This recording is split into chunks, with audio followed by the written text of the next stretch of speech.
we have on our show War Train wins. We have Jeremy here. He is a retro gaming collector. He has several arcade one-ups that we see here right in the video. I'm a fan of those myself. Same, you have three of the same ones I have, so I Oh share yeah. that. I share that addiction with. Yeah, it's definitely an Um, addiction, that's for sure. yeah, one leads to another, doesn't it? Yeah. When Yeah, did can you never have start enough. your When did you start your channel, Jeremy? About a year and a half ago. Okay, cool. Time flies, man. It does. Well, you've been doing good since then. You got 1.4 thousand subs. So what inspired you to start? Just kind of guys from work were telling me, I should start a channel. Basically, they knew I was, you played a lot of games and collected and stuff. And they noticed I watched a lot of, channels on YouTube and everything. And they were like, man, why don't you just start your own? Or like, you have all this stuff pretty much the same day it comes out. I was like, yeah, I know. I just want to, see what they think about it. Other people.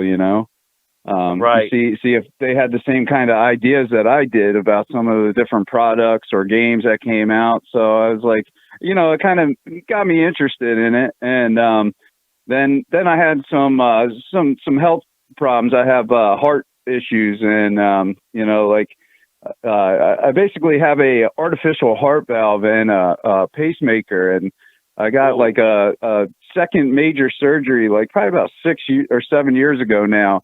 And that's when I got the artificial valve, and when I got the pacemaker, and when that happened, that kind of wakes you up to things. But probably about a year and I guess about 2 years ago or so now, I dropped dead in my game room, and my girl basically saved my life. And ever since then, it was kind of like that gave me a different perspective on just how short time is. And then I was like really considering doing it, just because I was like, man, I may never get the chance to even try doing this. So I was like, yeah, what the hell? I was like, what do I have to lose? I was like, what's the worst that happens? Nobody watches. I was like, who gives a shit anyway?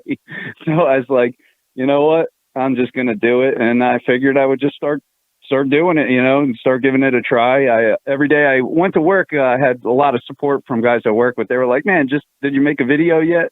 I was like, no. And this one guy kept nagging me until finally I made one, and then I just started making more. I was trying to break that nervousness in front of the camera, and I was doing it with my Oh, phone for a while. And I always, when I usually would dive into something, I usually dive in head first. So it was like, all right, well, if I'm going to do this, I'm going to buy like better equipment. So I pretty much went out and bought like a gaming PC and stuff. That way I could like edit videos and upload stuff quicker, and everything would be just faster. And I figured out how to do all that stuff. I bought cameras, and basically just been buying stuff for the channel and just trying to make the production quality a little better. And then I started to learn more about editing and everything. So it was just a lot of fun doing that, as well as talking about the videos or the games and the stuff that I was picking up. that's a hell of a story, man. I mean, I don't know where to Yeah. start. Is um, what were some of your inspirations when you before you even started it? I mean, what channels were you watching that you were like, Oh, I was if this is tons. good, I know I can. Yeah, I mean, pretty much most of the regular ones that people would say they would watch, like, AVGN and, like Metal Jesus and stuff. I was watching RGT 85 and Spawn Wave and Mad Little Pixel, just so many different ones, ETA Prime, uh, pretty much a lot of Zelda channels, pretty much tons of channels across the board. And plus too, I was watching a lot of like upcoming, channels that were real small in the beginning, like Wood from Beat 'em Up and stuff. A lot of guys that were jumping on like the Switch, because I picked up a Switch day one, and I wanted to see what other people thought about it, because I really liked it. Just the fact that it was a handheld, and I could play console games on it. To me, it pretty much blew my mind right away. especially, you know, being an adult and being busy with work and stuff and having kids, it's hard to game, you know, and be married to a TV all the time. So that Right. kind of was like, gave me this like freedom that I haven't had in a long time. And it gave me a chance to play bigger games and RPGs and things that I just really didn't have time to play through the years. So Well, I fell in love with it. every time before we do an interview with somebody, I do a deep dive. So I got a overall perspective of what your videos are about. And that's why I started with the game room one, but after this is going to go right into your Switch collection, because your Switch collection is so big that I thought Yeah. that's clearly one of the things you focus on when you have that many games on the Switch. It's an impressive. Yeah. That's an 8-bit Eric Wood collection of Switch right there. Yeah, and it's grown quite a bit since that last video or any of them. Actually need to do an update on it. I don't even know how many games I got for it now. Probably I'd say at least 400. Wow. Yeah. And I got to ask you, because you know, I don't want to have you put a dollar value on how much you have into these, but I can tell you that Switch games don't seem to go on sale much. No, it definitely cost me a ton of money. I have a decent job. I mean, I'm a union electrician in north of New Jersey, so they pay us pretty good, and I work a lot of overtime and you know, side work and stuff. So, you know, it seems like I pretty much always have money kind of thrown at me. It feels like, you know. And I spend it just as fast as I get it. So Yeah, don't we all, most right? people do. Yeah. Isn't So that you know, the American way, living paycheck to paycheck? yeah, pretty much. You know, I think it's what the country was founded on, paycheck to paycheck. yeah. Oh, definitely. You know, and it's you know, it's that disposable income, man. It's like I definitely dispose of it. But yeah, it's definitely a lot of money worth of games. That's for sure. Except that 1%, that 1% with all the fucking money, right? But the rest of us, no, paycheck to paycheck. That's it, man. I'm always paycheck to paycheck. You know, it's like any extra money I throw on games. I mean, it pretty much started out, I was working so much overtime and so much side work that I was only using that money because my wife is a stay-at-home mom. I have 2 kids, and you know, she just holds it down here at home, and you know, I just go out there and make money and you know, just go after it. And luckily, I, you know, picked a trade that's just high in demand, and you know, especially even through, you know, this COVID and stuff, I haven't missed any time really, you know, other than a vacation I took, but I was working a bunch of overtime through it because right now I've been working at a pharmaceutical plant. So, you know, they're not going to be shutting down. Definitely not. Now, how long have you been, you know, I like to find out too, you know, when people started collecting, and if it was like way before the YouTube channel you had, I'm guessing, because like you were saying you were collecting before, but I'm curious, how long ago did you start really getting serious about collecting? Let's see. I guess it was probably, it kind of went through like intervals. I'd say when I really, really got serious, it was probably early on when the Switch came out.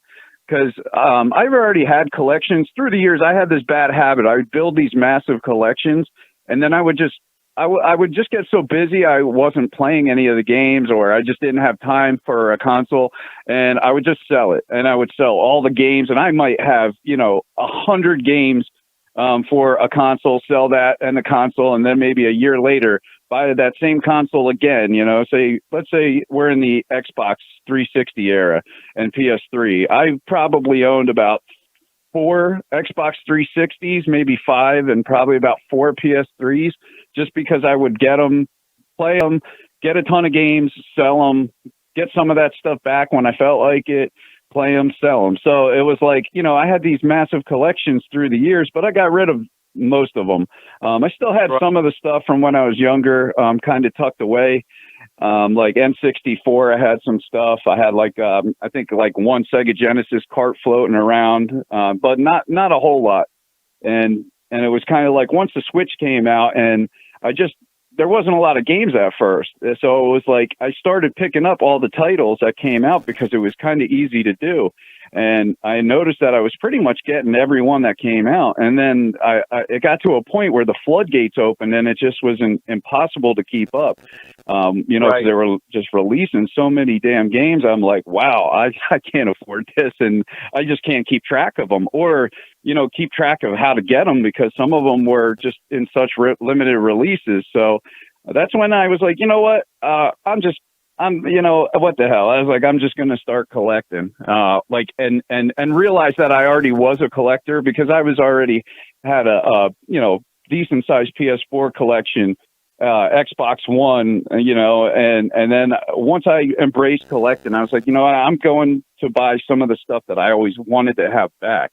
And that's when I went back to a lot of retro stuff because I always loved that. And, you know, even on Switch, I have a lot of retro stuff as well.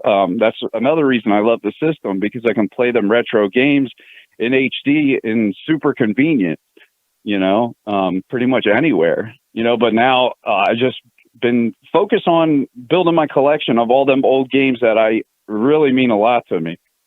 Like the Zelda games. I think like the first like complete in box games that I got were the first two Legend of Zelda games for the NES. And as of now, I almost have a complete Legend of Zelda set, except for the two Link's Awakening for Game Boy and Game Boy Advance. I don't have them complete.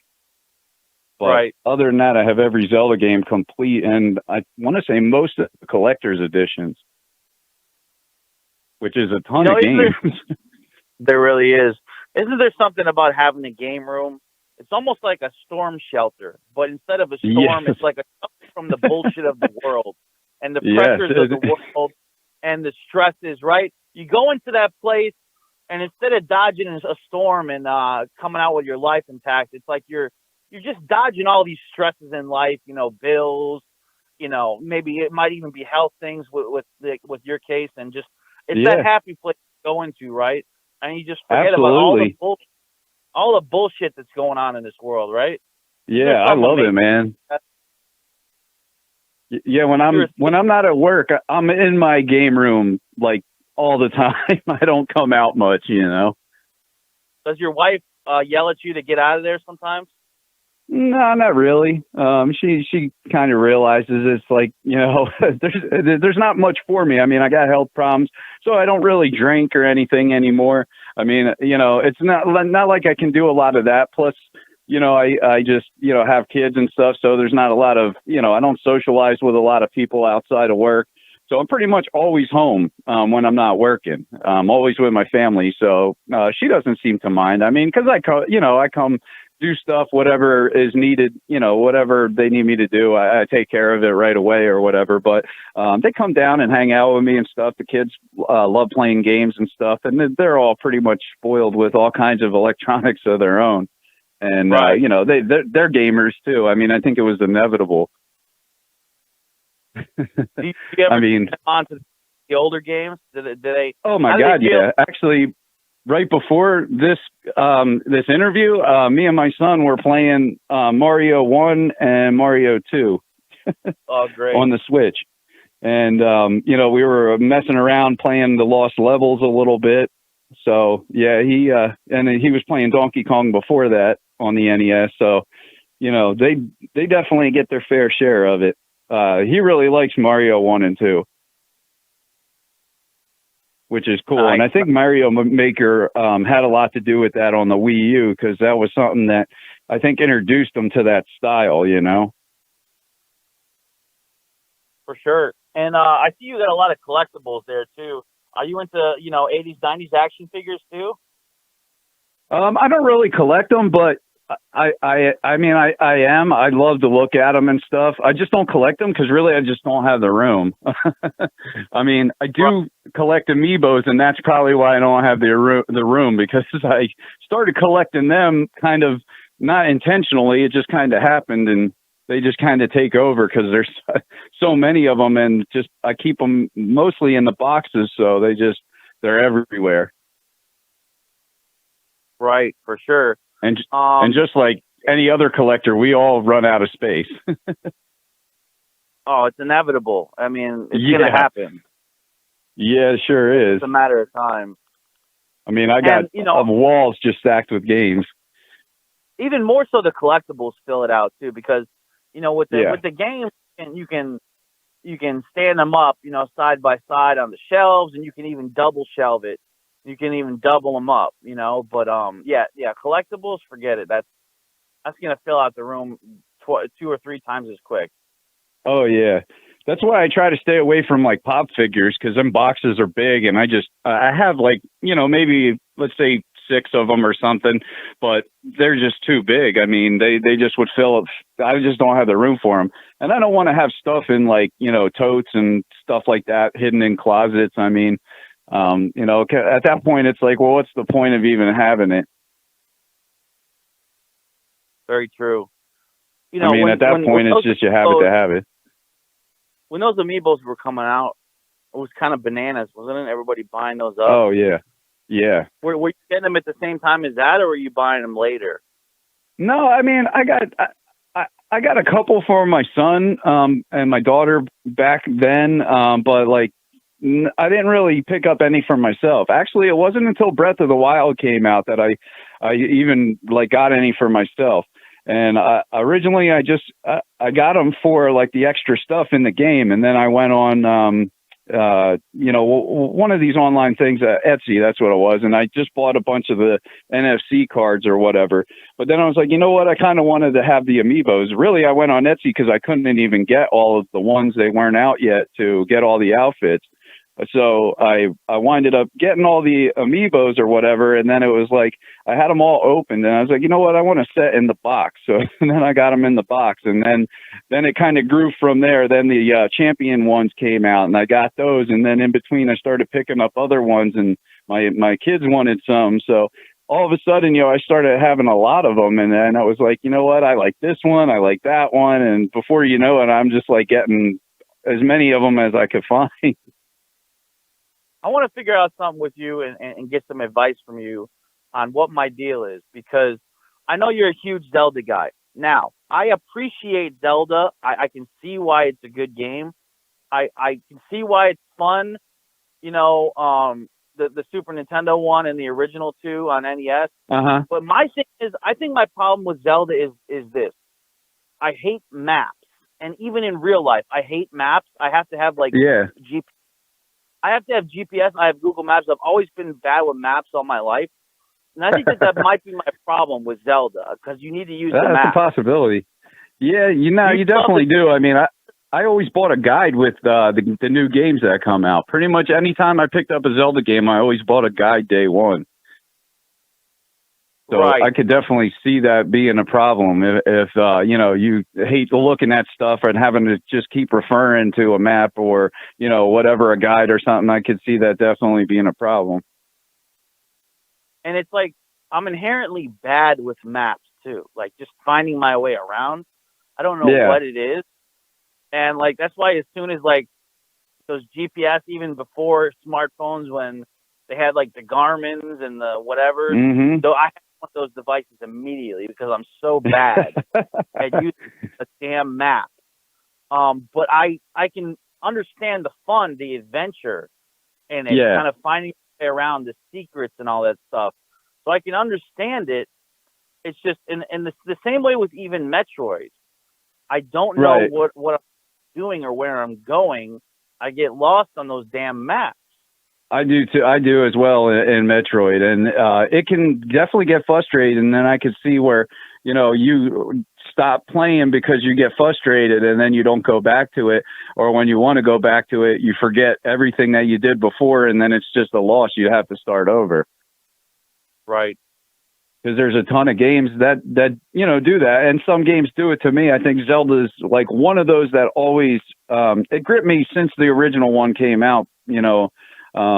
When that one came out, it's just there's a lot of nostalgia with me tied to that game as well, because it's something me and my brother played together as kids, and there was no game that I played like it at the time, and just being in that gold cartridge and everything, it just always stood out. And it just seemed like something special. And we spent so much time playing it together, and then playing the second one when it came out, and then the Super Nintendo. So I've been there for all of them as they came out, and they all kind of have like a different, almost like different memories tied to them with me anyway. And there's certain ones that really connected on a different level with me, especially like the first one, Ocarina of Time and Breath of the Wild. Those ones really gave me like a sense of adventure and kind of like this weird, like kind of exploratory kind of thing that I felt with each one of those games.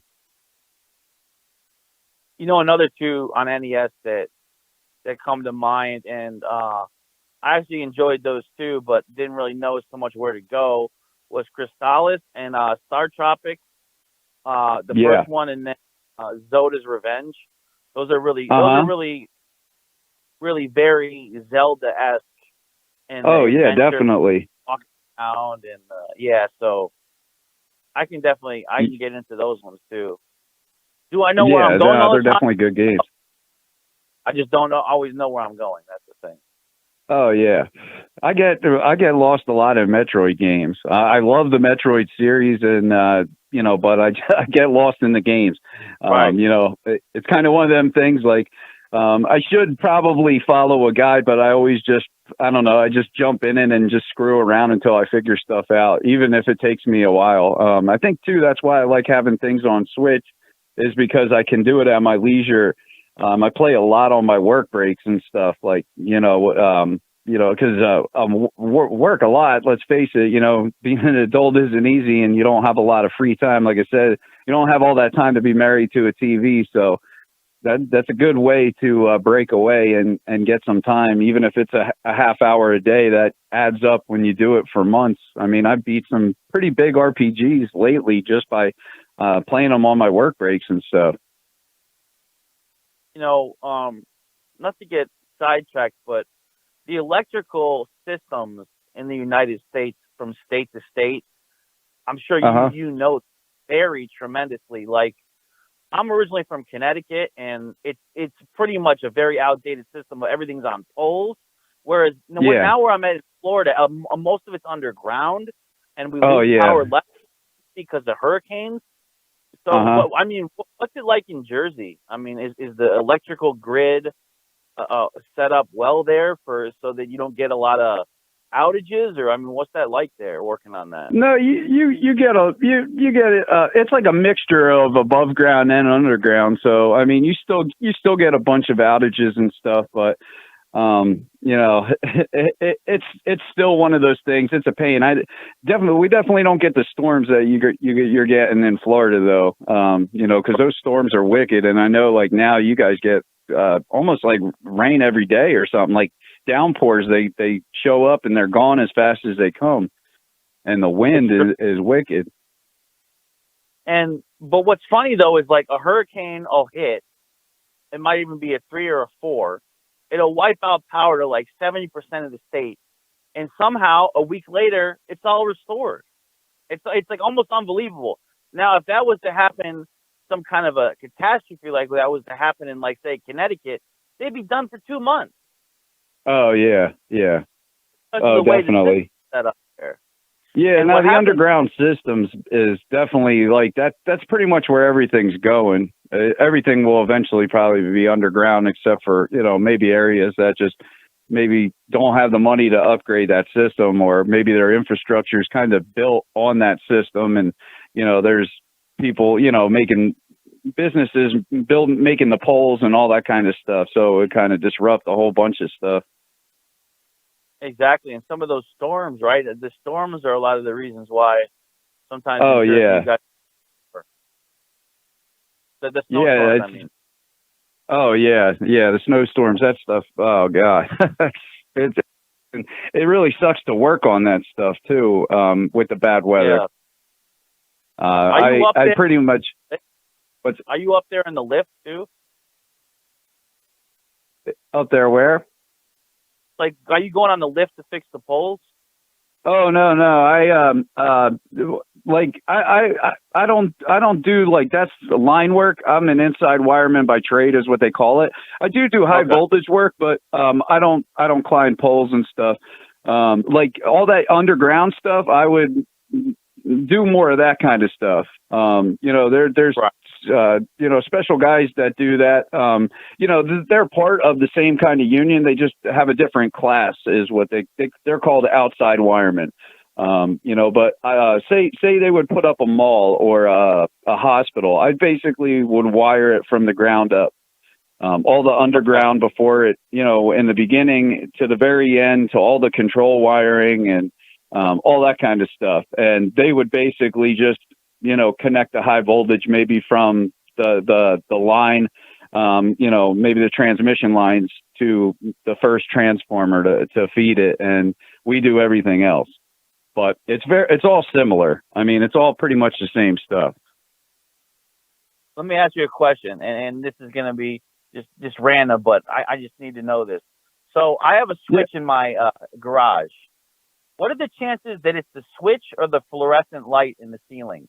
That I can't. I'm guessing it's not the switch, and that just the contacts on the fluorescent light connections are dirty, and I need to spray some contact cleaner or something in there because you know how garages are, they just get nasty. Yeah. Um, what are the chances usually? Do light switches go bad that often? The switch? Sometimes switches go bad. They just can break down over time. A lot of times, either, maybe a connection's loose. That happens a lot.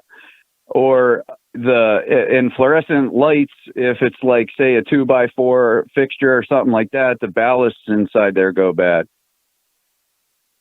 And What usually you all can goes just bad? change those out. What's that? What goes bad now?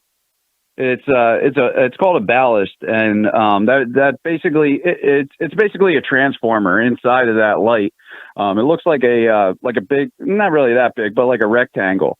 And what happens is that they go bad over time, and they're not too expensive to change them out. But at that case, it's almost like just get another light fixture. Right. I mean, That might be what it is. yeah, because the light fixtures are, at a point where you can get them fairly cheap. I mean, a ballast is probably $20, but it's like maybe spend a little bit more. Say, I don't know what a light fixture goes for right now, but let's just say $160 or something. I mean, you're spending 40 extra dollars. Maybe you get an LED one or something, and you know it's going to last you a while, and you don't have to mess with it for quite a bit. Exactly. Yeah, I'm just doubting it's the switch. I'm thinking it's the light fixture. Yeah, if it's a fluorescent, it's probably the ballast. Usually they go, after so many years.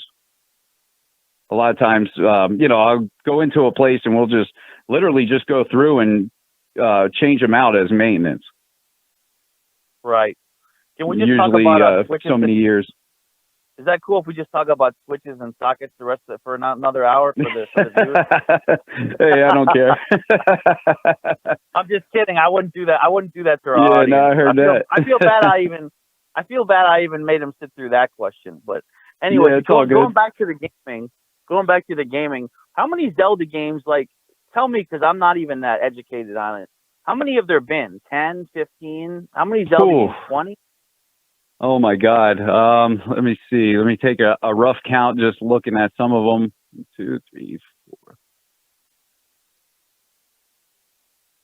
Oh man, I don't have them all in one spot. Let's just say there's probably 10, 15, somewhere in there, Right. because That's what I was you got you got a bunch on handhelds, a couple on NES, N64, one on Super Nintendo. You got a bunch on GameCube. Wii U has a bunch of, HD remakes and stuff, but I almost consider them different games in a way, just because they were touched up. But then you have, Breath of the Wild and stuff on the Switch, and then like the remake of Link's Awakening. I mean, yeah, there's a ton of them. Then you got spin-offs like the one Hyrule one coming out soon. It's like a Rhythm one. They're coming out with physical edition, Cadence of Hyrule.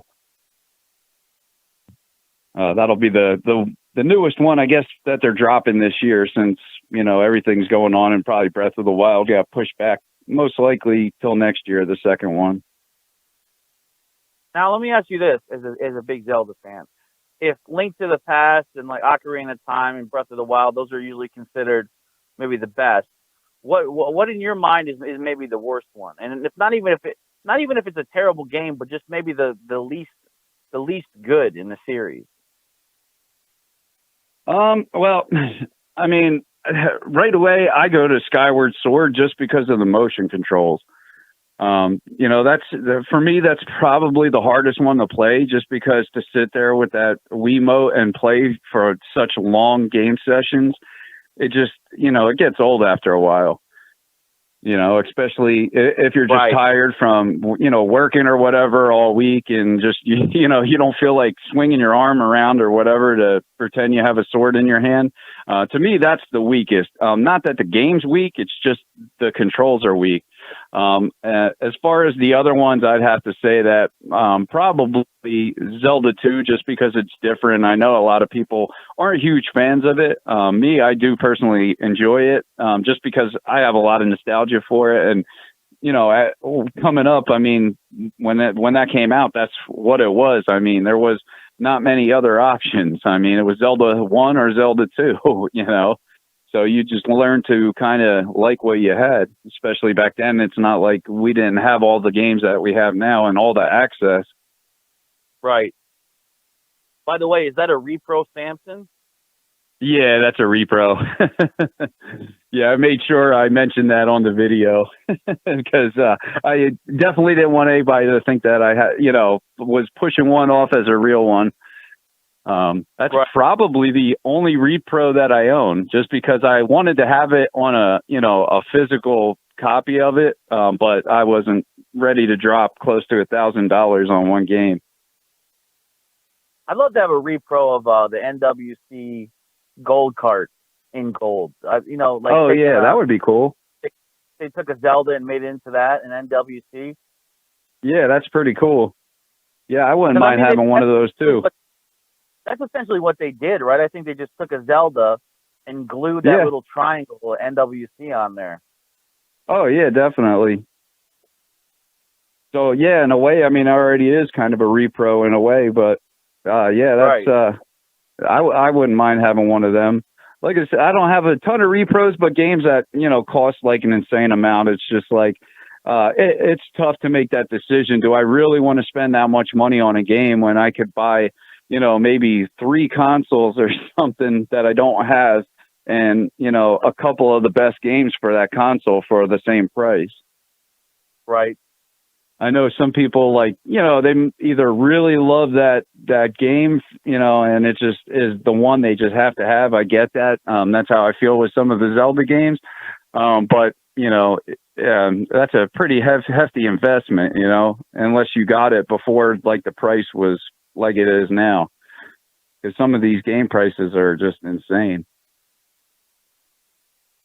Have you thought about, you know, you mentioned you're a fan of ETA Prime, Mad Little Pixels. Have you thought about modding one of your 1-ups to, like, with a Pi to play everything? Yeah, actually I do have one, and I did start doing it. I just got actually I would have probably had it finished already.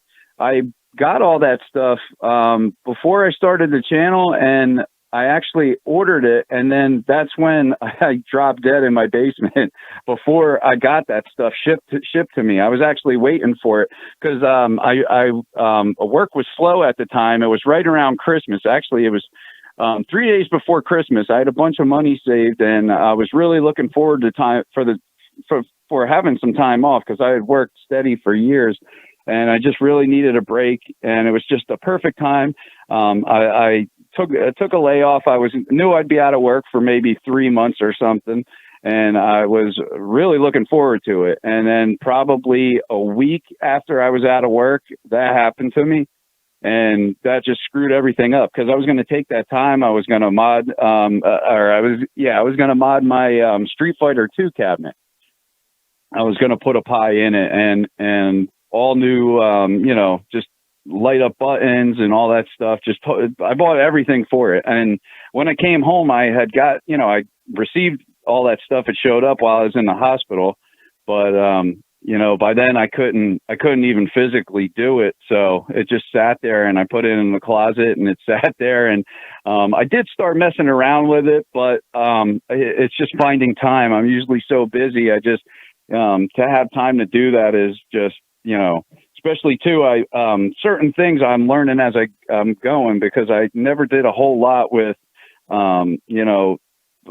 basically getting all these ROMs together. I never set up a Raspberry Pi. I started doing it, and then I ran into a problem the one time when I had time, and I basically ran out of time, so I had to stop, and I just haven't got back to it, because I did have like other stuff running on my arcade 1-up. I did put it in a video. I think I had my Switch on the screen for a little bit, and I did have the Pi actually, pulled up and all that stuff onto the screen and everything. And I set up my Xbox One controller, or whatever, the Elite controller. I was using that to control it, just to set everything up. And I was having a problem like hooking up to my Wi-Fi for whatever reason. And then I realized I just ran out of time, and I had to put everything away and just never got back to it. But I'd really like to do it and finish it, because I'd love to have access to just a ton of other stuff. And that's something that I really need to get on. I actually been talking to a buddy of mine about getting him over here and help me through that part of it, because the hardware part, I have no problems with doing any of that stuff. It's just like the actual software. Because before I started the channel, I just never did a whole lot of stuff with computers or anything. So when I started the channel and bought a computer to edit and stuff, that was really the first time I was like really put any time into a computer pretty much my whole life. I've had, little, times where I just put a little bit of time into them, but never navigated them like I am now. And everything's a learning process. I taught myself how to do so many different things by doing this. It's just, I think that's why I enjoy, having the channel so much too, because I'm always learning to do something different. And my wife and my daughter, they got me a green screen and stuff to kind of help support, what I was doing. I thought that was really cool. Definitely makes everything cool when your family's kind of backing what what you like to do. Good. One of the only things that I wish was different about the 1-up is the height. Even with the riser, yeah. I wish they would have been. I wish they made them like 3 inches taller, because I consider myself, it's kind of I consider 5'10". That's not tall. I'm 5'10". It's not a tall person. Yeah, I'm 5'10" too. So yeah, I agree with you. And you're still kind of looking down. You know what I mean? How you feel? Oh yeah. Kind of looking. I don't know why. Absolutely. Let's talk for a second about how much more could it possibly have been. They're using cheap ass wood to make. Oh yeah, for sure. Oh, how much more would it have been cost wise to make these fucking things 3 inches taller? Or the rise? Yeah, no, they should have. More. Yeah, they definitely cheaped out on the first ones, because obviously with how they've changed them since then and stuff, but still, I agree. They should make them a little bit bigger. They are pretty small. I know the first one I got, the Street Fighter 2 one, I didn't have a riser, and I set it up, and I was like, yeah, you got to be kidding. I can't play this. My son, I think at the time was like 4, and he was standing up, and I'm just like, I think I was on my knees or sitting on my ass on the floor or something. And I was like, wow, I was like, this is uncomfortable. I was like, I can't do this. And I was like, I'm not going to sit on a stool to play an arcade game. And I was like, for all that, I might as well just play on my TV, So I was like, definitely had to order a riser right away. And, still, it is a little bit small, but definitely I couldn't play it without it. So every one I got since then, I made sure that I got it with a riser. I don't even think I'd get one without one. Well, what's funny too is we've had, even last night, we had a big arcade, OG vintage arcade collector on the show. And the thing about it is, though, think about it for a second. The demand and the availability of what they're pumping out selling through Walmart, if everybody that wanted one was to go out and instead look for a real arcade cabinet, they would wipe out the inventory in the United States easily. Oh Because that's yeah, how many for sure. that's how many people want one. So it's not been possible to have arcades in the home of everybody if they were actually vintage, because there would be there's not enough available still. Right. Yeah. So they're too that, big. Right. And if you think about it like that, I mean, because people are wiping out of the inventory even of these, and they're pumping them out. How many thousands and thousands of these? Oh, for And sure. So just think about. I think about it like that. Like the demand is there, and the inventory of vintage arcades is not there to meet the demand. There's not enough. Oh yeah, definitely. And I wonder what some of these people are going to do, because, you know, especially with like the early ones, like the Street Fighter 2 and stuff. And maybe, I don't know how well the Mortal Kombat build was, but I mean, the build is shit. It's just straight up shit. I took apart the actual control deck and everything, and they got like hot glue in there, and it's just a mess. The wire management's just real sloppy and thrown together. The buttons are they're garbage. The sticks are like super low budget, and it's like because I had to mess with it because I was having problems. So, I mean, somebody like myself, I can fix that stuff, and it ain't nothing for me to just get, new sticks and buttons and, change all that stuff. But for people that don't have any skills or whatever, I mean, that's a big deal. I mean, it's pretty much once a button or two breaks, that thing's junk to them. True. I mean, what are they going to do? I don't know. Who are they going to call to fix it unless they have a friend or something? You know what I'm saying? It's not like Arcade 1-Up's going to come to your house. I mean, and that's kind of, I was thinking about that from the start, because I've had problems with even some of the newer ones, even the Ninja Turtle ones. I have a video where I had issues right when I got it with the Raphael, or was it, I think it was like Raphael or something. The joystick was pulling nonstop to the right. So he just kept running in one direction the whole time. And it was unplayable, that character. So basically I called up Walmart, is where I got it from. I called them up, and they're just like, they didn't really want to do shit. They were like, take it in and we'll just give you another one when we get them, And I'm like, yeah, okay. I'm not loading that shit back up and driving it back over there and all that stuff. Right. I was like, I was like, you know what? I'm just going to check this thing out. I opened it up. I mean, I seen exactly what was wrong. Something was sticking in there, and a piece was bent. So I fixed it, and, it worked fine since. But I can do that stuff. And now I'm thinking about somebody else that has no idea. That thing would be broke to them. And it's garbage because they don't know what to do. And I mean, I guess they do sell some, I think aftermarket, you can buy like maybe an extra whole control deck and stuff like that, or maybe a couple buttons, but some people they ain't gonna mess with that. Right. And that's kind of, in a way, it's kind of sucks, because that's the quality of stuff they were more pumping out.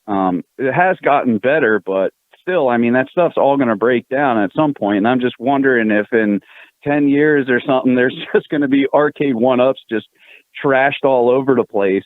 Yeah. They'll be showing up everywhere like babies. Yeah. I mean, they are really cool, especially for the price. I mean, because really, I mean, for a couple $100, you're getting something really cool. It has a lot of nostalgia tied to it. And I mean, it's not like there's arcades everywhere anymore. It's true. And like we were talking about, there's not the inventory to meet the demand of the vintage arcades. There's not enough that everybody can have one in the fucking house. It's not realistic.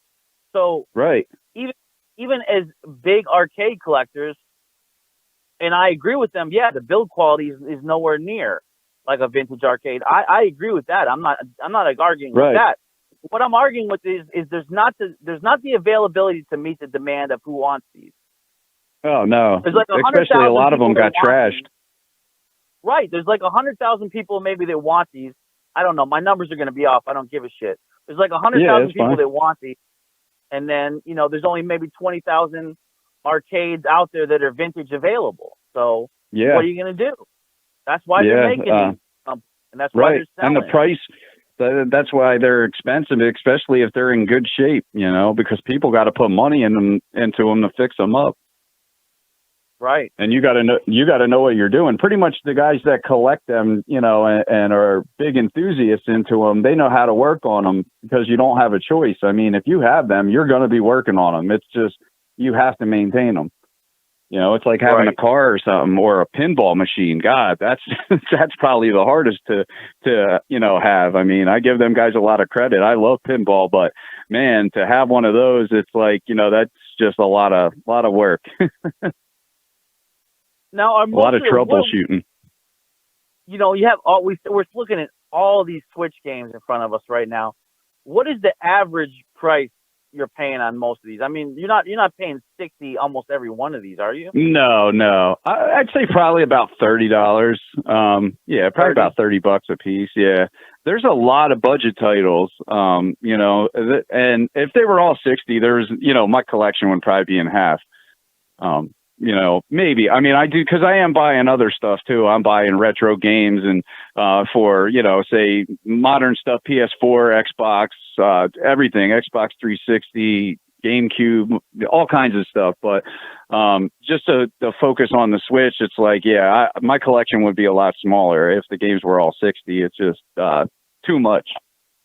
The fact is, plus too, I'll look for deals and stuff. Like if, say GameStop's having deals or whatever, I'll try to clean out like their used ones and things like that. When they have deals or whatever, say it's buy two, get two free or whatever, I'll try to wipe some of them up with that kind of stuff, or hit up like pawn shops and things like that, trying to get them cheaper. Because some of the games, I don't need to have them. I mean, let's face it, some of the games are shit. So it's like, I just really like to, especially now, I like to find ones that I just don't have, because I have so many, and it's like I have all the common games for the most part. So I really look forward to finding just ones that I don't see a lot. And a lot of times now, I used to open every game I had and put it in right away, at least play it for a little bit, but I realized it's just not feasible because I have so many. So I started leaving them sealed, plus to hold value on some of them. But it's like, I'd like to, play, at least try most of them, because I try not to buy games that I wouldn't play anyway. I don't have any games for Switch that are like, country music singer or any firefighter, or farming simulator kind of stuff. I won't buy any of that kind of things, but anything that just seems like it may be fun or something that my kids might enjoy, I'll pick it up. But I mean, I do really like all Nintendo's first party games and stuff, because their games are usually really good quality and they hold up. When you compare it to Xbox, Xbox One or PS4, there's something different about the environment, the stage levels, the color palettes. There's something about the Nintendo games. I mean, as you know, it's just a different feeling, a different vibe you get.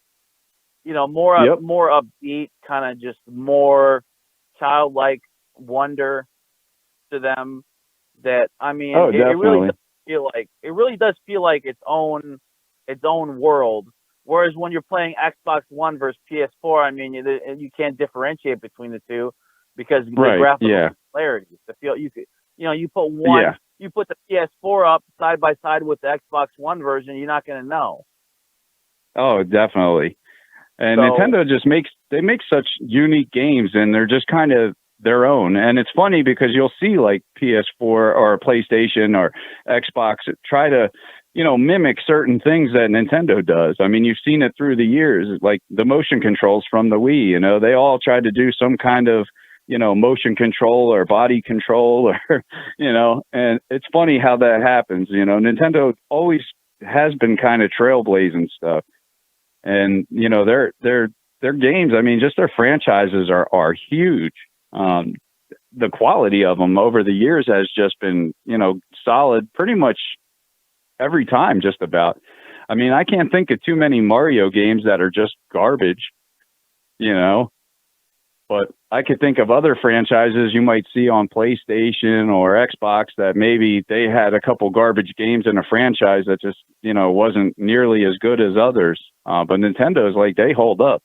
I mean, you take a bunch of GameCube games, Mario Kart on there, or, whatever, Zelda games or whatever, they hold up. They're still fun to play even today, even if maybe the graphics aren't, as, modern or whatever, but it's cool now too because we have ways to make this stuff look better, or you could just play it on a CRT. That's good too. I like to do both. Now, I'm guessing most of the time you're docked though, right? You're docked for playing it. No, and I'm 50-50. Oh, really? Okay. Oh yeah. Yeah, I play both. If I'm at home, I'll play docked, but if I'm on the a lot of times I'm just out doing stuff. I take my Switch everywhere. Every time I go to work, doctor's office, it's with me. That's one thing my wife does kind of be like, damn, really? Because we could be going to like a family birthday party or something, and I got a Switch, maybe 2 Switches, and like a whole bunch of games. But everybody knows me as the guy with all this like tech all the time, or like just a bunch of games, like all the kids and just like, my, just other people, maybe like say I go to my brother's house, his wife's family and stuff. They all just know me like that, because it's been like that for a long time. And you're sitting with all the kids, they're all at the adult table and you're on the couch with all the kids. You're playing games. They're like, oh, okay, yeah, they love it. Time for dinner, and then you're getting called over too. Yeah, it's funny, man. And it's weird because years back I never would have thought that I would have, been like that. I never was like, when I was younger, I never even really wanted to have kids. It's like now I have 2 of them, and it's like even when my kids' friends come over or something, they just gravitate towards the game room. I mean, I would too if I was their age. They're right. Like in Wonderland. They're like looking at all this stuff just in heaven, like, holy shit. They're like, are you guys rich? It's like, no, right.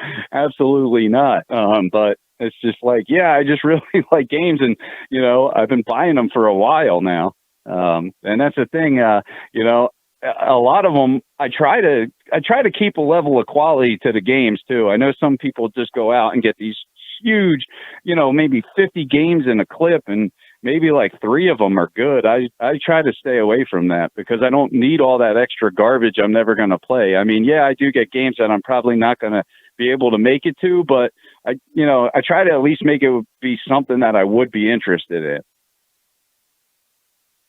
Right. And because people have a bad habit of over collecting. They do. And would you say, I'd like to know a breakdown almost percentage-wise of the genres on the Switch. I mean, you think it's maybe like 30 to 40% platformers, maybe, I don't know, 20% puzzle games, 10% shoot 'em ups. I'd like to know the breakdown because I feel like a lot would be platformers, right? Yeah, I guess so. That's pretty tough. I never really thought of it that way. There's a good amount of everything now, though. There is a ton of platformers. I'd say mostly that just because of the indie games that there is too, but and the retro stuff, because a lot of retro games are indie or platformers. Most of them, anyway. I mean, you got beat 'em ups and stuff or shooters, but for the most part, there was a ton of platformers back then. But yeah, let's not forget that it can also run first-person shooters like Doom. Yeah. Well, almost. I mean, close to at least as well as a console could, and that's something that portables could never do until this time. Right. Yeah. And that's when I first got the Switch. That's why I was so blown away, because I know, like, after the Wii U, Nintendo, let's face it, I mean, people really looked bad at Nintendo, and I always had faith in them. Even during the Wii U, because I mean, I still had a Wii U. I had 2 of them. I had one that I played with my kids and stuff on it. But it was like, I knew they didn't have a ton of great games. I knew, like, you know, it wasn't the greatest system, but I could see the idea in the screen, the pad. But when the Switch came out, I could see it right away. Like, all right, this is the natural evolution of what they were trying to do, but the tech wasn't there. And then it really hit me when I was playing Breath of the Wild, and I was just totally, you know, engrossed in the game. I mean, I was in Hyrule, man. I mean, I was just so into the game. I was probably about 6 hours deep in that game session, and my wife was like, "Hey, we got to go to wherever," and I was like, "Oh shit, man!" I was like, "I don't want to stop playing," and she's just like, "Well, why don't you take it with you?" And I forgot that I could take it with me, and just that in that moment, it clicked, and I just pulled it off the dock and just went to the car, and she was driving, and I'm playing in the car, and I'm like, "Wow. This is definitely something special." I was like, man, wait till people realize just what this is and just how sick this is. I mean, I was like, this thing's going to sell crazy. And I swore by it, you know, and it really put a smile on my face to see, like, a year later that the sales were really doing good. And, you know, it was really gaining momentum. I was just so happy that they did it, you know. And now you see, I mean, the sales are just insane on the Switch, especially with the pandemic and games like Animal Crossing coming out, you know, a game that tons of people are into. I had to buy 3 copies of the game because my family, they were fighting over who was going to play it. So I just bought a bunch of copies so we could all kind of play together, because I already had the hardware.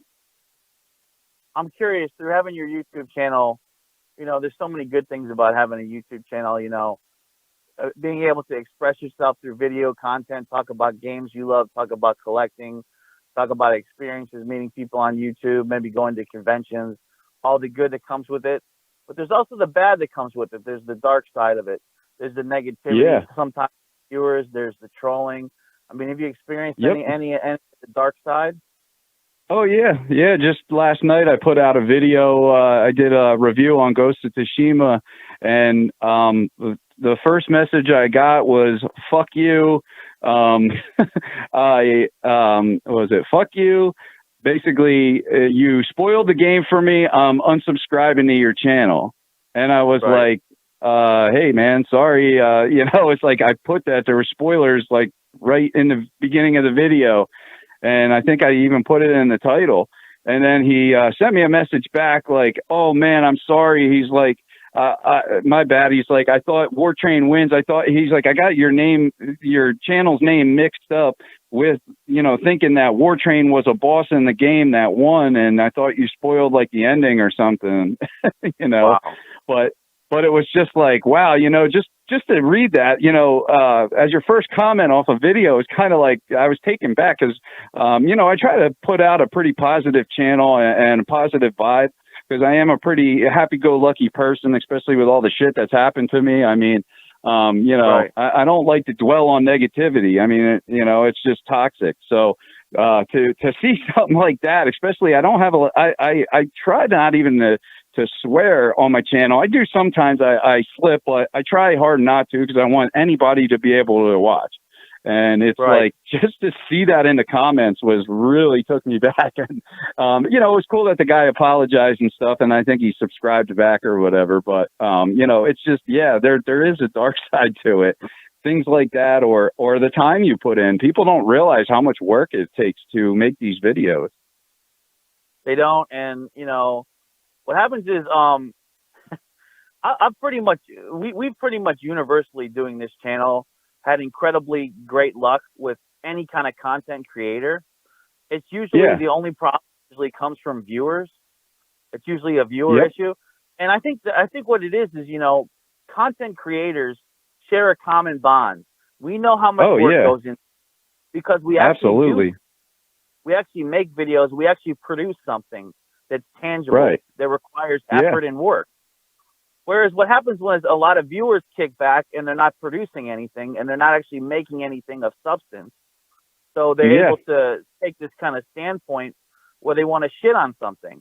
And, you know, it's like they call it the keyboard terrorism, right? Everybody's a man behind the keyboard, and then see somebody face to face on the street, they're going to piss their pants at the thought of a fight. So Yeah. it's really Yeah, they interesting, can. isn't it? Yeah, they can say some pretty harsh things, especially they don't even realize you might have put, maybe 20 hours of editing into something that you really felt good about. And you maybe put out a video and it barely gets any views and, just you maybe get barely any comments, or like you said, people are shitting all over that video for whatever reason. And it's like, man, do you know how much work I put into that? And it's like, I'm Right. basically giving you so much of my time for nothing, and you're just shitting all over it. It's like, thanks a lot, man. I was like, I could definitely see where people would just stop doing it, because it's not like you're making money off of it. I mean, my channel is monetized. I wouldn't even have monetized it.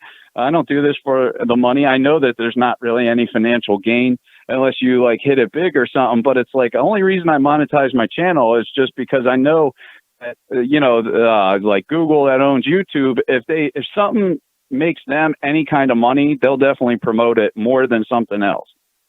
That's just the way that things work. So that's the only reason that I monetized my channel. I hate the fact that there's any commercials in my videos. Because I don't want to watch them. It sucks, but that's just the way it is, unfortunately. Because I don't make no money off it. I mean, you need to get so many just views and so much watch time to actually make anything, because they take the first $100 you make a month. Right. And I want to say the most that maybe I've made that they've taken is maybe $30 in a month. So I've got a long way to go, and, but that's not why I do it. If I did, I would have stopped a while ago. And, when people, when content creators, like, there's times when it kind of makes sense, the products that they're talking about, like it coincides with what they're about as a channel. And then there's other content creators where they're just promoting something, and it's almost outlandish how random it is. Like they're literally like, selling, I don't know, just the example that comes to mind is like they're literally like selling like chia pets or something, and you're like, really? That's what show chia pets, right? And obviously Like, that's not a real example, but it's always like Wood from Beat 'em Ups was selling or promoting cereal, right? And it's like, there's things you can promote and it makes sense. And then there's other things you can promote, and people are just going to be like, really? That's what you're promoting your show with? Yeah. Yep. Just like I said, I seen a Wood Beat 'em Ups video that he was promoting some kind of sugar-free cereal. And it was like, really, dude, cereal? It was hilarious.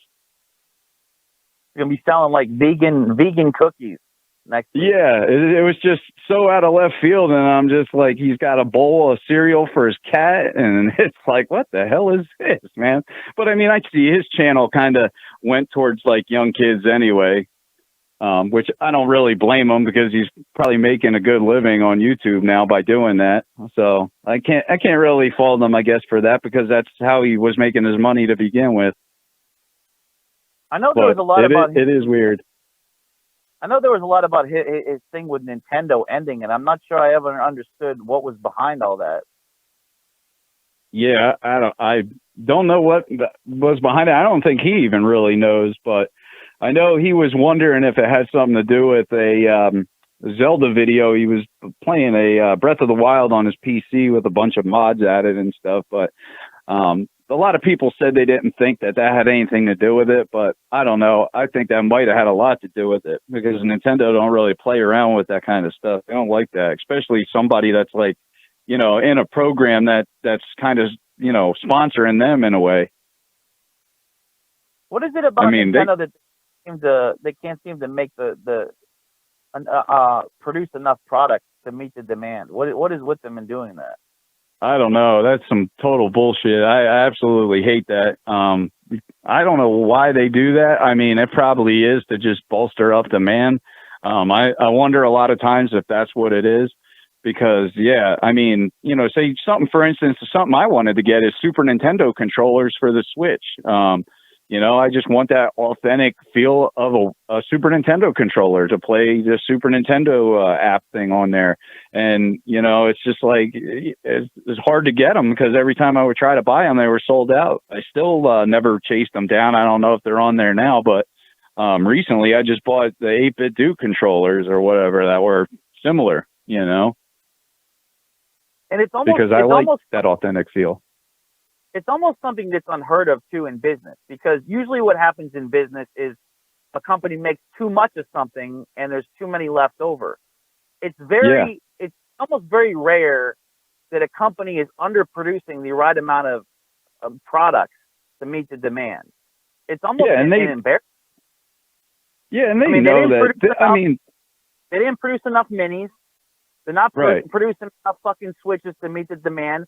And don't blame it on COVID. Don't blame it on COVID. It's not excusable to blame it on COVID.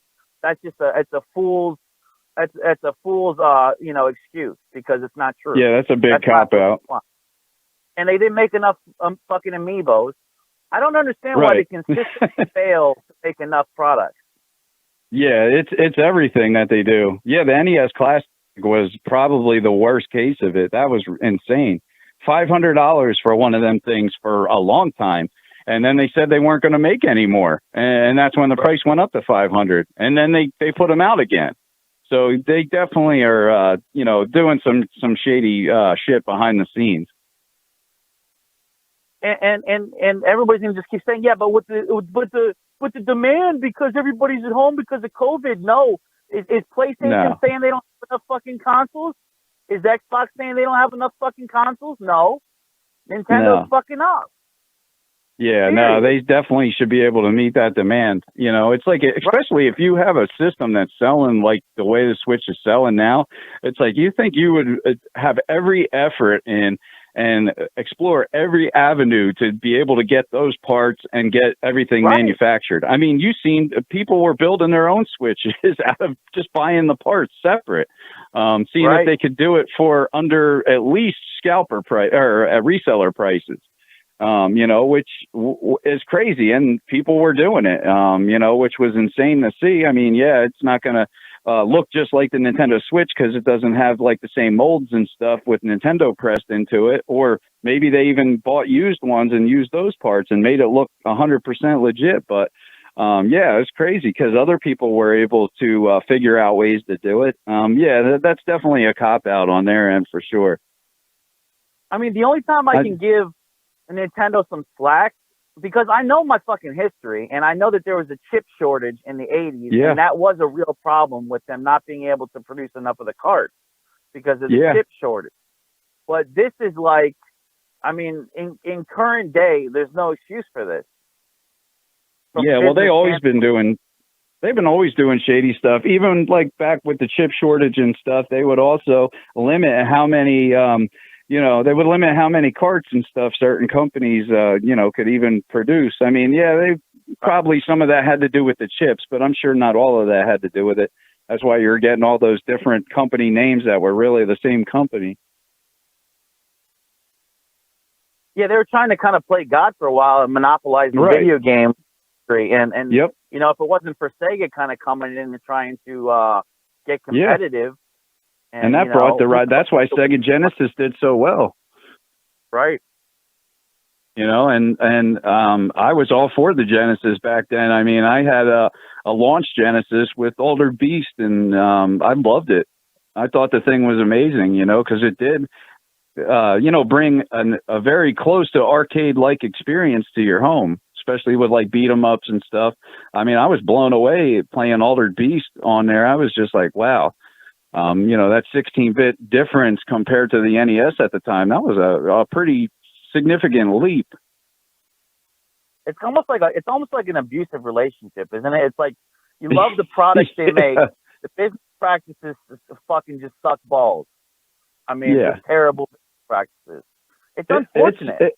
Because you'd want to be able they to do that with the games too.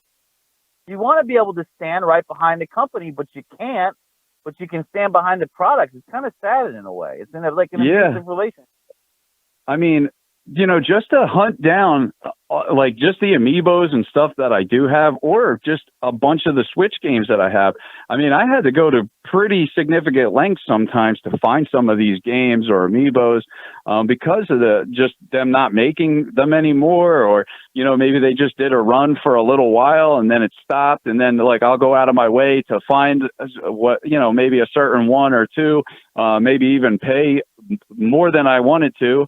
And, then they'll just make new ones all of a sudden. And it's like, well, damn, I wish I would have waited, that kind of always will piss me off when they do that stuff. And they always seem to do it. Right. And what are the repercussions of doing this, Nintendo? You're helping resellers who selfishly flip on eBay out of greed, doubling and tripling the price of stuff. All you're doing is helping resellers that are already a scum of the video game community. They're not even really part of the video game community, because the people that are reselling and flipping are not even real gamers. They're not even gamers. No, not at all. They're absolute scum. Yeah. Money. Right. Exactly. And that's all Nintendo is helping. Those people.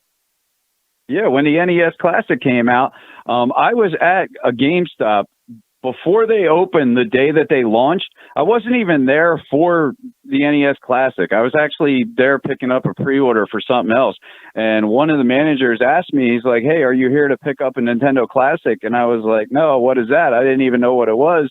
And then he told me about it. And I was like, "Well, shit, you got one?" And he was like, "No, we don't have any." It was launch day. I guess they only had, I think they had 3, and that was just to fill like the pre-orders. And, and it's just, that pissed me off right away, because I was there before they opened on launch day, and they didn't even have any extra. It was crazy. And they were sold out everywhere. I was there for about 45 minutes when the store opened, and that phone never stopped ringing the whole time. I was just blown away. I was talking to the guy. I was like, wow. I was like, man, you almost need to have another person just to answer phones so you could even run the register, And he's like, yeah, this is insane. And that was when I seen just the madness of those things. And after that, then I really wanted one, because, like I said before, I didn't know anything about it. So then I wanted one because I wanted to be able to, play it with my kids. I was like, wow, that would be really cool. And then anytime I tried to get one, they were sold out instantly. And it was like, I just seen how ugly the reseller market was. And I was just like, man, this is ridiculous. I'm like, people want to get these things for Christmas for their kids, and they can't even do it just because these people are such scumbags. Right. And to pay 2-3 times, that's insane. You gotta realize too, part of this is a complete failure of research being done, calculating the amount of demand there is, or just being completely, naive to what the demand's going to be, that you're falling that short of meeting it, like not even meeting half the demand that there is for it. I mean, just like a lack of research. That's poor business practice. That's just unbelievable. Right. And then watching people pay, $300 to $500 for the things, like from resellers, or watching people get ripped off and get these knockoffs that are absolute garbage. And then coming out and pretty much saying that you're not going to make them anymore, just to come out like a year later and then start printing them again. It's like, what in the hell was up with that? It just made no sense at all. Exactly. What are some of the, I never understand that. You probably know better than me. I mean, what are some releases you're looking forward to that are going to be coming out on the Switch? Like, give me like a rundown, like in the next year, some titles you're looking forward to and that are hyped up. Well, ones that I can't wait, probably the number one for me would be Breath of the Wild 2. And that goes probably for a ton of people, but that and Metroid Prime 4. And those are ones, obviously, they don't have a release date yet, but I'm hoping that they put out Metroid Prime Trilogy. That's one I'd like to play in HD on the Switch. I mean, I do have it on the Wii, but I mean, I'd rather play it in HD and without motion controls. But let's see, probably like No More Heroes, the next one that's coming out this year. That's one I'm looking forward to. Trying to think what's really coming out because they really haven't been announcing a whole lot. Yeah, I mean that's pretty much the things I can think of off the top of my head. Is Pikmin 3, I'll probably pick that remake up, but I mean I already have it, so that's not something like I'm really like can't wait to play. So yeah, I don't think there's. Are they going to be doing anything new with Kong Country? I don't know. That's a good question. I hope they do. Because the only thing that they put out for that was just a re-release, really. I know. Yeah. And yeah, and that game was great. I had a blast playing through that. And yeah, I don't see anything, I haven't heard nothing for anything with that. I mean, Retro Studios made the last couple and they're tied up with Metroid Prime 4 or whatever. And just like Bayonetta, that's another one. Bayonetta 3. I mean, I can't wait to play that, but it's like these games, who knows when we'll see them really. Nintendo, it's confusing to me, isn't it to you too? Like about Donkey Kong Country as a series. Yeah. It didn't meet the potential it had to keep going. Like it could have been as big as anything still around, and it's not. Oh, absolutely. Yeah, it's kind of a shame that it isn't bigger than it is. I think they maybe just waited too long in between games.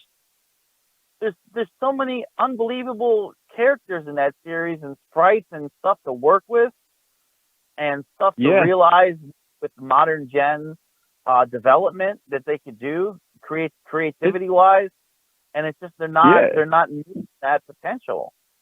Yeah, and these are huge characters. I mean, they're characters, Donkey Kong and Smash. These are, the big staple characters, ones they have in Smash Brothers and the Mario Karts and stuff. So even like young kids know these characters and stuff. So there's definitely so much potential to do stuff with them, but they're just not doing it. And I wonder why they're not utilizing tons of just franchises that have been so good through the years that they just stopped and haven't really done much with.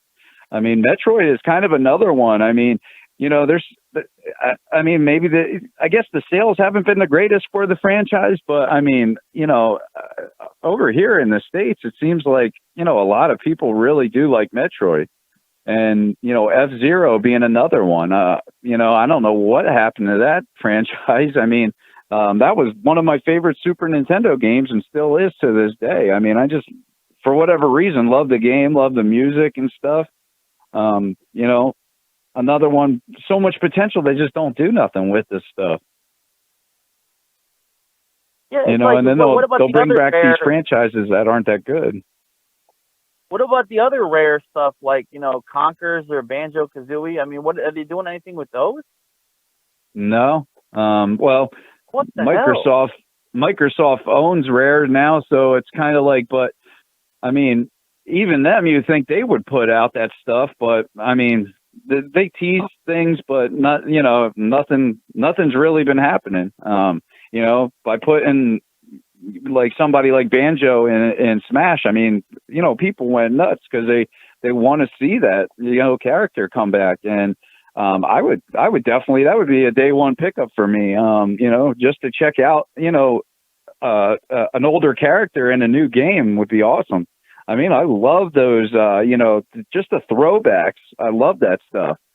Just these older games. I don't even care sometimes if, we get an old game and it's just either, even an HD remaster. I mean, for me, sometimes that's good enough because a lot of these older games, they were so good in the first place. I mean, you might not even have to touch them because just touch them up a little bit, make them, in HD, polish them up a little bit, and the gameplay is there for a lot of them, it doesn't take a genius. Okay. It would be either one of us that were clearly smart enough to be able to tell them, you guys got to, Microsoft, you guys got to assemble the dream team you had from the original Donkey Kong Country trilogy that created that magic, have them meet with the crew that maybe made Tropical Freeze, come together, make millions off making something new that lives up to those standards. I mean, Oh yeah. come on. I mean, what in the hell is not putting that together? And we're coming up with this now, two guys with YouTube channels. I mean, what are these guys with their head up their ass at corporate America for Nintendo? I mean, what the hell? They can't come up with this? It's Microsoft, crazy. Is this a brilliant idea? No, we're just two fans coming with it. They can't come up Donkey with Kong Country, that's a day one for me anytime they would release a game. I mean, they're just awesome games. The characters are just a lot of fun. The worlds that they've built, I mean, it just sucks they don't do nothing with it. I mean, I even seen an HD, it was like an HD remake that a fan did or whatever on YouTube, where they were playing Diddy's Conquest, the second one, and it was like an HD version. Man, it looked awesome. I was like, man, where's this game? Like, I want to play that. It looked awesome, and it was the original, game style. It just looked so much better being in HD, just with updated, textures and stuff. I was like, man, what are they doing? I mean, at least do that if you're not going to do anything else. At least take older games and modernize them a little bit. You know what I honestly think it is, and see if you agree with me on this. I think you put these video game companies in these corporate buildings that smother creativity. You put all the workers that have probably the best ideas in fucking cubicles, and they're scrunched in there, and it's like only the people at the top with the power are making the decisions. They're not listening to anybody on the ground floor, the actual video gamers, of what people actually want games developed. It's like they don't have their ears. They should be in the forums. They should be on on YouTube, listening to people's opinions more. They should be listening to what they're not paying attention to what games the people want. Hollywood's not doing it either. Hollywood's not paying attention to what movies people want, because all they keep doing is remaking 80s and 90s movies and running them into the ground by how bad they're making them. Yeah, you're right. I don't even watch them anymore. I stopped watching movies because they're pretty bad. Right. I just don't know how they can be so clueless when they get into these corporate buildings that they're not utilizing the characters that they own the trademarks for. They're not, where is the creativity? Where is the listening to the gamers? There's nothing. Right. They're not listening. Yeah, Nintendo, they're definitely guilty of not listening to a lot of stuff. I mean, you just look at their online service and it pretty much explains everything.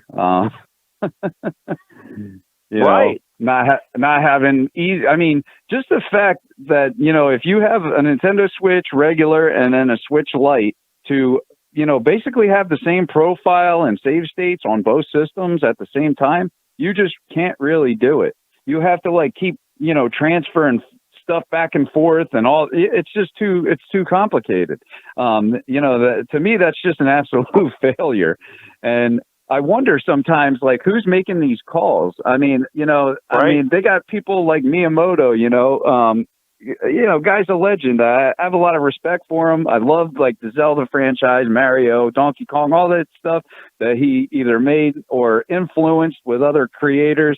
And it's I almost wonder sometimes if someone like him is kind of holding people back, because I hear watch a lot of interviews and stuff, and I heard them talking about recently with say the new Paper Mario Origami King. I played through that game and beat it right when it launched or whatever, and it was they use all the same generic characters through the game, and I guess he's someone that has pretty much told them a couple of Paper Mario games back that they're not allowed to basically put any new kind of characters or make up any new characters in the Mario world, universe there. And it's just it's kind of weird. Somebody that has created so much and had so much genius to be making decisions that are pretty much pigeonholing these guys creative activity in some of these games, that it's just man, maybe it's time for them to move on. You know, I've been wondering that lately because actually when I heard that, you know, about that interview, it really made me think about it. And I'm sure that has a lot of, gives Nintendo, that's why they're having problems in some of the weirdest areas that it's just like, what are you doing? Like, you know, like something with their online, or, you know, when fans are like, hey, you know, make a Paper Mario game, you know, like the GameCube one, the Thousand Year Door. Everybody wants a game like that, so they just won't do it. I mean, at this point, because that game had all kinds of different characters and stuff like that, but now they just won't let them, you know, have variants. So in Origami King, you have thousands of just toads, you know, and they're just very plain and kind of, you know, sterile. I mean, it was a fun game, but it could have been a little better if they had a little bit of some more variance, you know. Very true. Very true. So I wonder if some of that old blood is just kind of holding back some of these younger guys coming up with fresh ideas. Yeah. They need to, some of these old dinosaurs that are still working for these companies need to retire. They've made enough money. They need to leave. Oh yeah. Bring some young blood in there. They need to listen, have your ears to the ground of the video game community. Listen how bad their online service works, you know, for matchmaking or whatever. Listen to how franchises that they're under developing for, that they're not putting out anything for. You know. Oh, that's their worst thing. They need to clean house. I mean, they could be making so much more money. I mean, you know, they have just so many franchises that have just been sitting on a shelf collecting dust for decades. It's insane. They have more than anybody else, I'd say, you know, because they've been in this game. They've been in this game for the longest, you know. I mean, they're pretty much one of the, like, not originals, but pretty much one of the original developers that are still in the game today. I mean, you don't see Atari really doing a whole lot anymore. I mean, you know, you got people using the name trying to, you know, put out a console that's basically, you know, a joke, but and it sucks because Did they make any of those flashbacks that they put out? Did they make those, or that was just some other company they went through to make those flashbacks? They went. I think they were through Act Games. Act Games, okay. Yeah, I think Act Games made them, and they were the ones that were doing the Genesis HD and just the Genesis ones you'd see at Walmart and stuff for a while. I don't know if they're still selling them or whatever, but I know they were going to make the Genesis Mini, but, you know, they got so much, you know, people, fan feedback basically saying, please not Act Games. And basically people calling them Ass Games, and they winded up changing to M2, which I think they did a really good move there. You know, in closing, kind of looking forward in your channel and looking to the future, I mean, what are some videos maybe that you haven't made yet that you're looking to make? What are some maybe ideas that you can kind of give us some clues on that are brewing? What's some content you're looking to make in the future that you haven't made yet? I'd really want to do like collab videos, just with other guys that, you know, or other people that I've met doing this that have channels, you know, somebody like, Zach from Iowa Retro Gamer Dad, or Pac-Man Case, Andy, you know, there's so many of them, so many great people that I've met doing this that, I just love to do collab videos, you know, with them, and maybe like, you know, kind of like, not really skits, but just, you know, little videos kind of joking around and stuff, maybe poking fun at each other. You know, I thought about even doing a giveaway where I would have people send me videos basically mocking me, you know, which is something you never see. I thought that would be pretty funny, you know, but I didn't know how to make that logistically happen, you know, but that's even something that I would like to do maybe down the road. I think it would be fun to just see people, you know, acting like me, you know, poking fun at myself, because I could definitely take it. And I would like to see what people would come up with, you know. And are there any other one-ups you're thinking about getting? I know there's a Golden Axe one coming, and then there's the NBA Jam. Yeah. Any others you're thinking Yeah. about? Yeah, definitely. Too many. I definitely want to get one of the pinball ones when they come out. I love pinball, so that's something I'm definitely looking into getting. And the Golden Axe is one that I'm definitely about getting. It's pretty much if they come out with one of these light gun games with something a little better than probably Buck Hunter. That would be something that would be a day one for me. I love light gun games, so I can, there's so many great ones. I would love to see something like that. But yeah, there's a ton. I still want to get a Mortal Kombat one. I love Mortal Kombat, and I love the trilogy of the first three games. So that's one I've been, that's one I've still kind of looking at. I actually, it's one that I want to get with the riser. Every time I see it, there's no riser, and I want to get a matching riser with it. So that's one I'm actually, kind of looking at now, like, kind of waiting to see if I can find one at the right time. The Final Fight one is another one I really would like to get, just because I really like Ghosts and Goblins. And it has a shoot 'em up on there. So that one has variety. So that's what with a beat 'em up. I mean, it's just, that one interests me. That's one I've actually tried to get, but it was sold out. So yeah, there's definitely some one-ups that I plan on getting. I just don't know where I'm going to put them, but I'll make room for sure. I got lucky with that Final Fight one for 50. And I don't usually get lucky with deals on stuff. I mean, oh wow, that's nice. I've told Brady I don't get lucky with deals a lot. I mean, I've had maybe three amazing deals in the past 4 or 5 years. One was like getting like 60 Toy Biz X-Men at a flea market for $1 each. Wow. Another was like getting an Elgato HD60S for $40 when they're usually $150 new.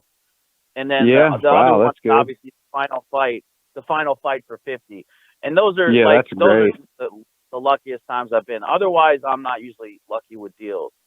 But yeah, 50 for a Final Fight. I agree. I got some of the worst luck. I'm known to have bad luck, so I don't get a lot of great deals either. Occasionally, something kind of happens. That maybe not be great, but it's a decent deal where at least I feel good that I got something, because I definitely hate paying retail, especially on retro games, man, because some of them are just so expensive. So it's like, when I was looking at, say, getting Ocarina of Time Collector's Edition, anyone that I was seeing in like decent condition was going for like $500 to like $900. I was like, holy shit. It was like, wow. It's like, I don't know about that, it's like, I'm not really down to be spending that much. So I just kept looking, and luckily I still ain't happy that I spent as much as I did, but I did wind up finding one in like really excellent condition for $300. And the cool thing is I got it with the original Legend of Zelda bag you would have got in EB Games on launch day, and the tattoos that they would have been handing out as well. So that was pretty cool. Absolutely. Hey, you got lucky with that. Well, listen. Yeah, at this point. Oh, go ahead. Sorry. No, go ahead. I was gonna say at this point of the show, I want to turn it over to Brady, and we're gonna see all these viewers we've had in chat. We still have 13 watching live right now with us. Oh, which is cool. What's up, everybody? I was going to see if anybody had any questions for you in chat. Brady, you want to take over? Yeah. Ashley had a question. She wanted to know if you had a second favorite game series other than Zelda. We know you like your Zelda here. Oh, yeah. Yeah, I have a ton of them, but let's see. Probably next in line. That's kind of a tough one because I got so many. I really am a big Metroid fan and Castlevania. Really love those games. I think everybody kind of loves the Mario franchise. Nobody really is like considers that one of their favorite franchises, but it's every time there's a new game, I'm always there day one to pick it up. Nice. So I would probably, I'd probably have to say, something like those. All definitely up there with some of my favorites. Doom, another one. I absolutely love Doom. Doom's amazing. I know. Yeah, Mortal Kombat. I mean, a lot of these ones that go back years with legs, those are some of the ones that I just have so much love for them. And, some of these games have put out so much great stuff through the years that it's hard to judge them over another, I mean, something like Metroid or Castlevania or Mario. I mean, even Zelda, some of them games, it's just, they're all so well done. I just love all of them. Well, listen, you know what? It's amazing to talk to you, first of all, because, hear about your collecting, your channel, and your story. It touches me because you have these health issues and you've conquered them, and you still have this amazing outlook, positive outlook, and this great energy. And I think that everybody watching right now can find that as a huge inspiration. So just props to you, man. I mean, well, thanks, man. I appreciate that. Strong dude. You're a strong dude. So many people in this life take so much for granted in this world. That even we take our health for granted, and so many of us have so many things. We have family, we have our health, we have almost everything we could possibly want, and people still complain. And you're showing that how precious life is and how strong you've been through all this, and just continued success to you, man. You know what I'm saying? Thanks, man. I appreciate that. You're doing awesome. You're doing awesome. I love the positivity. I do appreciate that. And I try to spread that, and try to surround myself with people like that because, plus if, say any one of these channels ever do amount to anything, like I told some of these other guys, man, it would be no fun unless, all of us kind of came up together. I mean, it's not fun winning alone or, watching other people fail while you succeed at something. There's just no fun in that. And that's just not how I am and ain't about that kind of stuff.